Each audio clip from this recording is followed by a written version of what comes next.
श्री स्वामी समर्थ.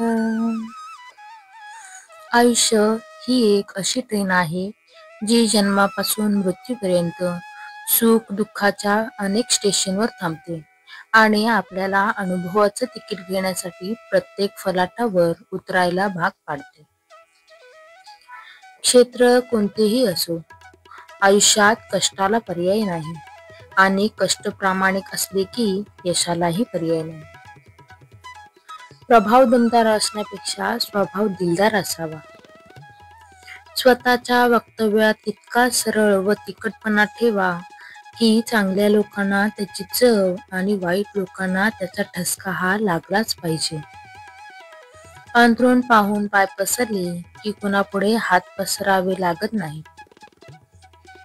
शंकेला इलाज नाही, स्वभावाला औषध नाही, चारित्र्याला प्रमाणपत्र नाही, शब्दांपेक्षा काही तिखट नाही आणि मौनासारखं उत्तम साधन नाही.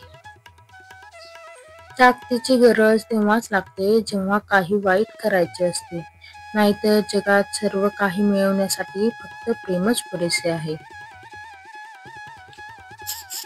संधी आणि सूर्योदय दोन्हीत एक साम्य आहे.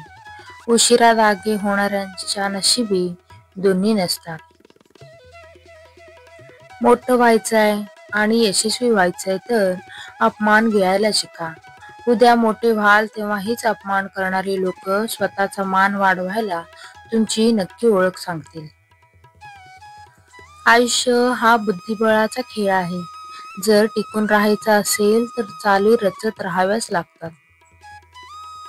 कोणी आपल्याला वाईट म्हटलं तर फारसं मनावर घेऊ नये, कारण या जगात असा कोणीच नाही ज्याला सगळे चांगले बोलतील.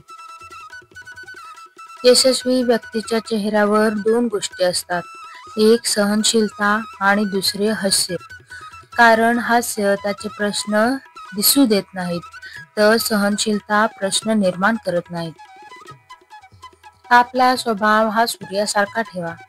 सूर्याला उगवण्याचा अभिमान नसतो आणि मावळण्याचा अपमान नसतो. दोन गोष्टी कधीच संपू देऊ नका, मनाचं बालपण आणि अंतःकरणातलं देवपण. हे संपलं की माणूस संपला.